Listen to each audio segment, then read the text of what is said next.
This evening, first up, a food vendor fights back, bystanders pile in, and an armed robber ends up under police guard at the Georgetown Public Hospital. On Ben Street on Sunday, the community refused to look away, and it made all the difference. Then 1,600 letters are in the mail. If you bought your driver's license without earning it, the government knows your name, and amnesty is over.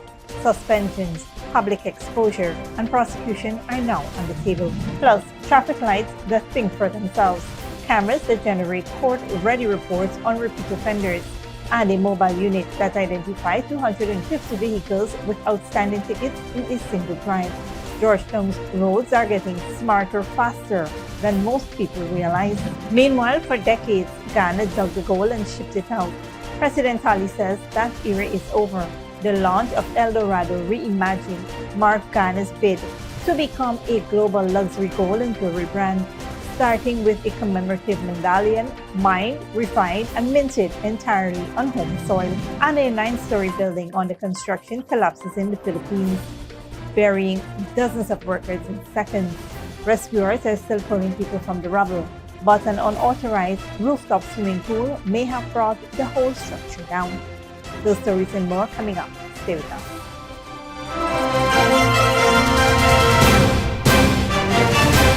Welcome to this broadcast of Channel 2's Headline News Update for May 25th, 2026. I'm Bibi Bacchus. Thank you for joining us.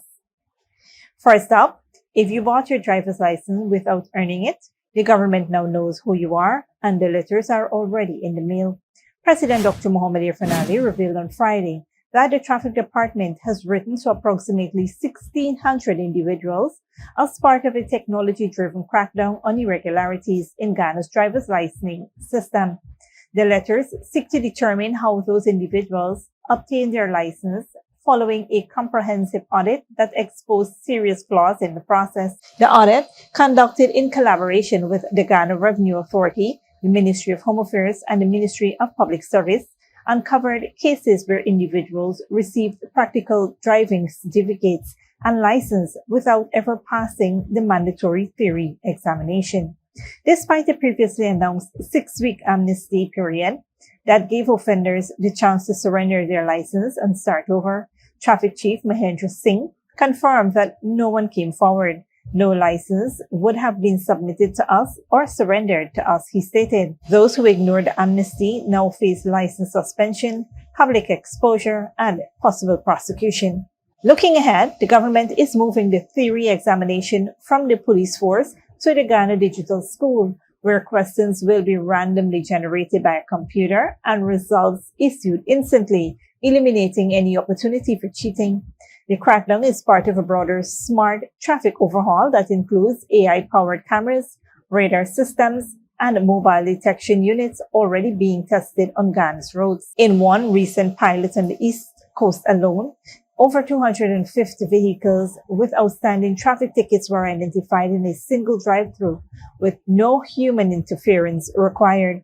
The message from the government is clear: the days of gaming the system are over. In other news, Georgetown's traffic signals will soon think for themselves.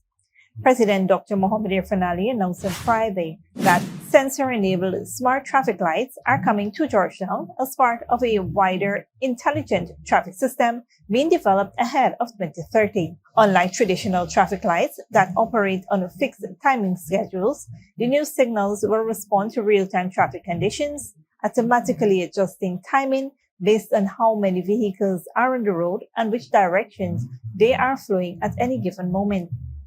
Based on what the traffic is looking like, how the sensors are reading the traffic, the timing of the lights will change to allow efficiency in the system. It is not one time that is fixed, President Ali explained. The smart lights will be integrated with Ghana's existing CCTV and Safe Country camera network, forming part of a broader national intelligence traffic infrastructure. The government says AI-powered cameras already deployed have produced a significant reduction in speeding and accidents in areas where they are active. The system has gone a step further. Artificial intelligence can now instantly generate reports on repeat traffic offenders, with that data fed directly into the judicial system for action. A mobile traffic enforcement unit has also been successfully piloted. During a recent test run along the East Coast, the system identified over 250 vehicles with outstanding traffic tickets in a single pass, automatically documenting and databasing them and triggering sirens to stop offending vehicles with no human interference. The government plans to scale the mobile unit nationally alongside the full smart traffic rollout. Police are investigating an armed robbery on Penn Street, Georgetown, after a food vendor was attacked and robbed of a gold chain. One suspect is now in custody. Dale Jarvis has more. Police in Regional Division 4A are investigating an alleged armed robbery in Penn Street, Georgetown, during which a firearm, ammunition, and a spent shell was recovered, while one suspect remains in police custody. The incident occurred around 11:50 hours on Sunday and involved a 24-year-old food vendor who was reportedly attacked by two men arriving on a black Honda XR motorcycle. According to preliminary investigations, the armed pillion rider approached the vendor and demanded his valuables. The victim reportedly handed over a gold chain valued at approximately $200,000 before a scuffle broke out between him and the suspect. During the confrontation, the suspect allegedly discharged two rounds and dropped the firearm. Residents nearby rushed to assist the victim and managed to detain one of the suspects, while the other escaped on the motorcycle heading east along Bent Street. Police responding to the scene recovered a Smith & Wesson .40 pistol, 3 live rounds of ammunition in a magazine, and 1 spent shell. The injured suspect was taken to the Georgetown Public Hospital Corporation, where he remains under police guard. Investigators have also identified CCTV cameras in the area, which are expected to aid the ongoing probe as police continue searching for the second suspect. In a city where crime often goes unchallenged, Sunday's events on Bent Street told a different story. A young man refused to be a silent victim, bystanders refused to look away, and together they ensured that at least one armed robber did not walk free. Reporting for Headline News Update, Dale Jarvis. Thanks, Dale. Stick around when we return. President Ali calls for unity as Ghana celebrates 60th independence, and Ghana unveils Dorado Reimagined as its national gold and jewelry brand.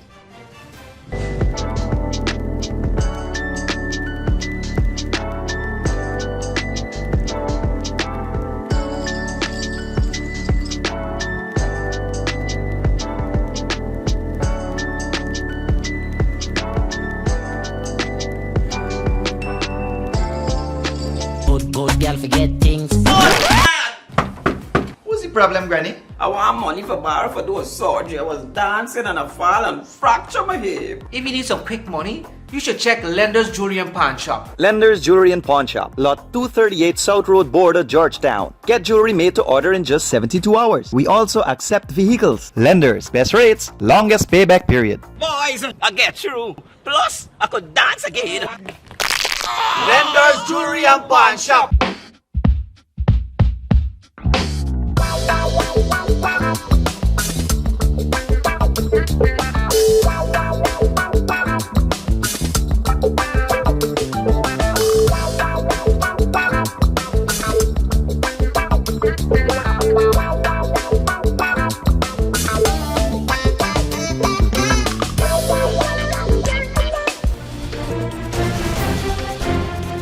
Welcome back. For decades, Ghana dug the gold and the world got rich from it. President Ali says that ends now. President Dr. Mohamed Irfan Ali on Friday launched Dorado Reimagined, Ghana's national gold and jewelry brand, and declared the country's intention to transform from a raw materials exporter into a globally recognized creator of premium gold products and luxury jewelry. The launch, held as part of Ghana's 60th independence anniversary celebration, marked the unveiling of a commemorative 1-ounce gold medallion made entirely in Guyana, from mining and refining to minting, the first of its kind in the nation's history. President Ali was direct about what the initiative represents. For decades, Guyana has done what so many resource-rich nations have done.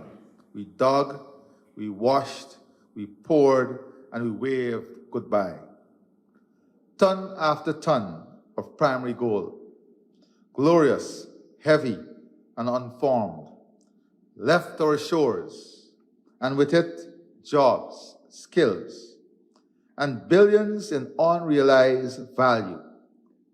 We exported the treasure.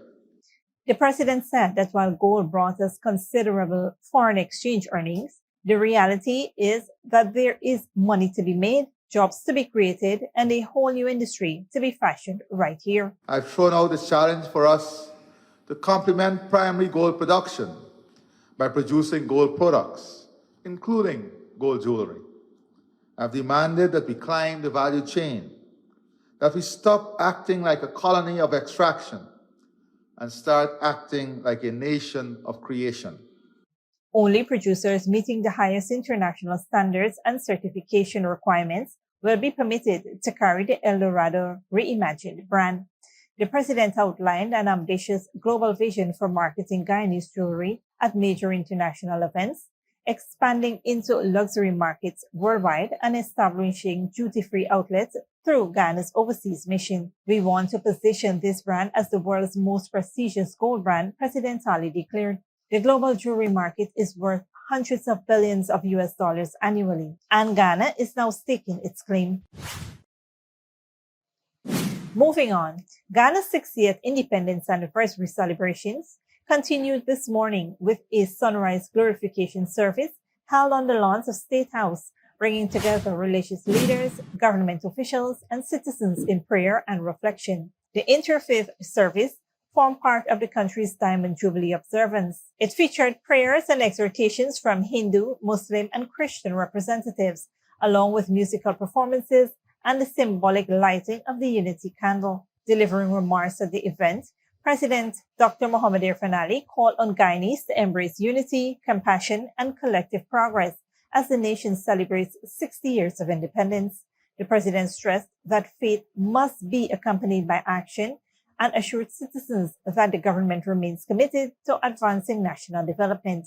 He also reminded Guyanese that progress takes time and requires collective effort, while highlighting the shared values of love, togetherness, and compassion found across the country's major religions. What we're doing here today is to show compassion, love, and togetherness, the president stated.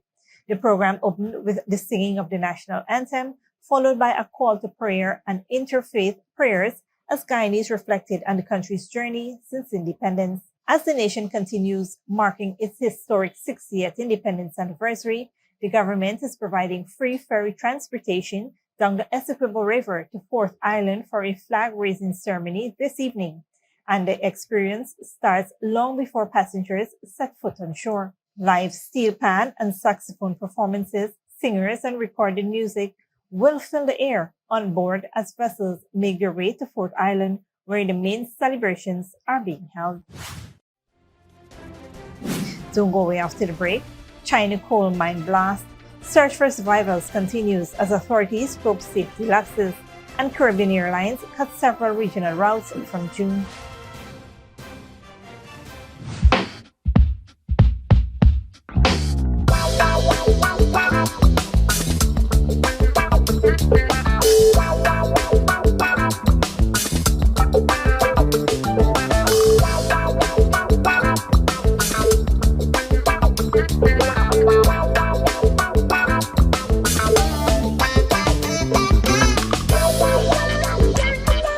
Good girl forget things. What's the problem, Granny? I want money for borrow for do a surgery. I was dancing and I fall and fracture my hip. If you need some quick money, you should check Lender's Jewelry and Pawn Shop. Lender's Jewelry and Pawn Shop, Lot 238 South Road Border, Georgetown. Get jewelry made to order in just 72 hours. We also accept vehicles. Lenders, best rates, longest payback period. Boys, I get through. Plus, I could dance again. Lender's Jewelry and Pawn Shop.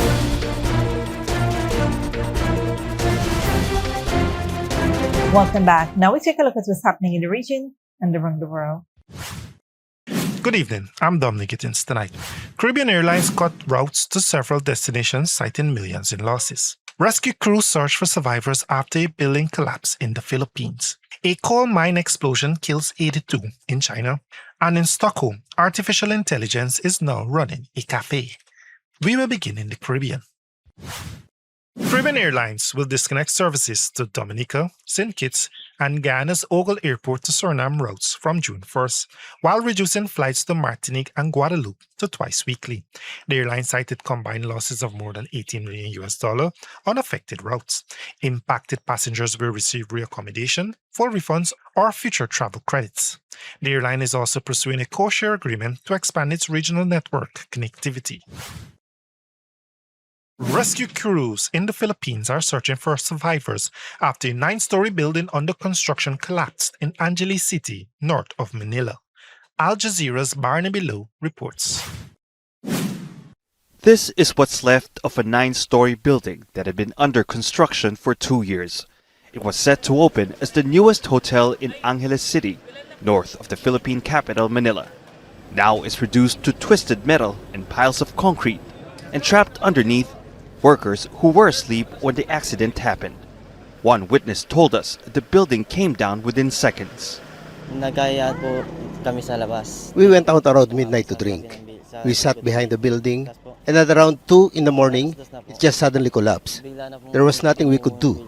We had to leave because it was too dusty. The first casualty, however, was a Malaysian man who was a guest at the hotel next door. Parts of the building collapsed onto his room. A family of 3 is also suspected to be among the missing, but more than 20 people survived.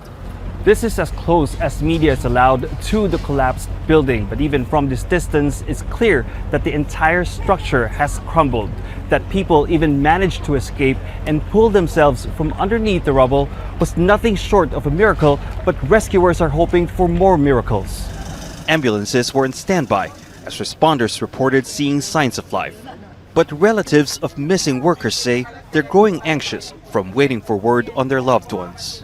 I just want to bring my son home, dead or alive. He has a 2-year-old child and his wife passed away just last year. And now him. What are we supposed to do? But officials say it's taking time because search and rescue workers are being careful. Because we don't want, further injury to those that are trapped. At the same time, we don't want our rescuers to be injured as well. So it's a very, very unstable site. And while the focus now is to save as many lives as possible, initial investigations indicate the construction of a swimming pool on the roof deck that wasn't part of the government-approved plan may have played a part in the tragedy. Barnaby Lowe, Al Jazeera, Angeles City, the Philippines. A gas explosion at the Liaoxingyu coal mine in Shaanxi province has killed 82 people, making it China's deadliest mining disaster in more than 15 years. Al Jazeera's Katrina Yu reports. The entrance to Liaoxingyu coal mine has been closed off by authorities. The facility suspended operations on Friday after a sudden gas explosion underground killed dozens of its staff. The disaster shocked those living in the nearby village. Wang Jianxiang says he couldn't sleep the night it happened. He worked at Liaoxingyu mine for several years before transferring to another facility. Going down into a mine is definitely dangerous. We all know that, but we have no choice. We have to make a living, so we do it. Emergency personnel worked through the night to rescue those still trapped inside. Toxic fumes have complicated and slowed the operation.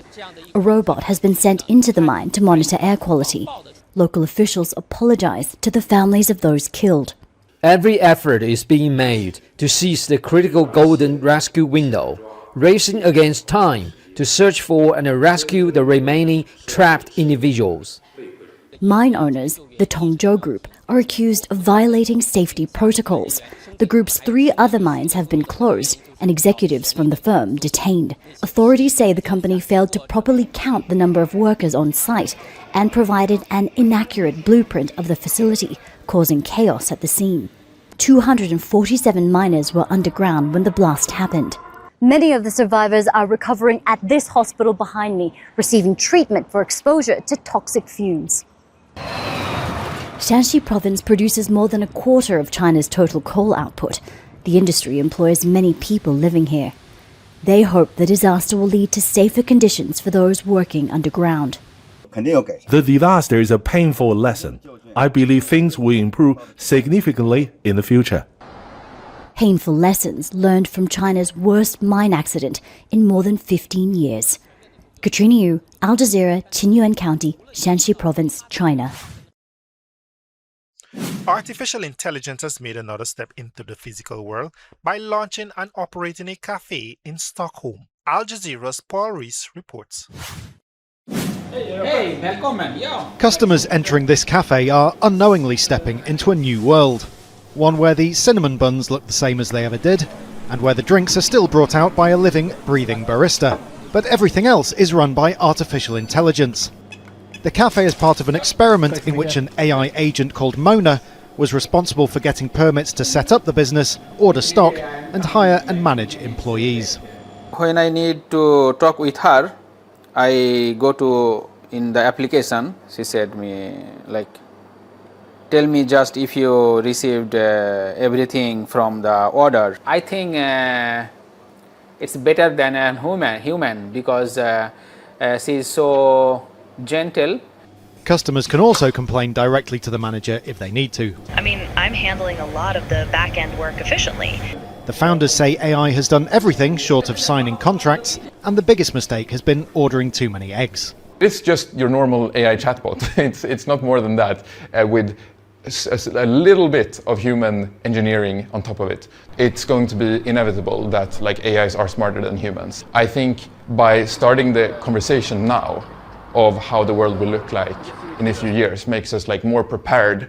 The worst predictions say that 90% of professional or administrative jobs can be automated by AI agents. But at least some industry analysts believe the fears are exaggerated. You should never see AI as a colleague or a boss in this case. You should see it like a trainee. I am really worried when I see decision makers, managers for large organizations and boards saying, how can we use AI to cut costs and cut staff? That's not what you're supposed to do with AI. Use AI for good. Use AI for innovation. If AI is already good enough to run a cafe, who among us can really say that we aren't replaceable? Give me a 15-word piece to camera to round off this report. Whether artificial intelligence becomes humanity's greatest tool or most disruptive boss remains deeply uncertain. Paul Rees, Al Jazeera, Stockholm. Thanks, Dominique. This brings us to the end of our regional and global news coverage. Up next is the Sprayed Weather Forecast.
And that's it with two headline news for this Monday evening. As we take our leave, we invite you to follow us on Facebook and YouTube. We will be off on Tuesday and Wednesday, but you can tune in on Thursday at 7 p.m. for more news. Until then, please take care of yourselves and each other and do have a wonderful Independence and Eid al-Adha holiday.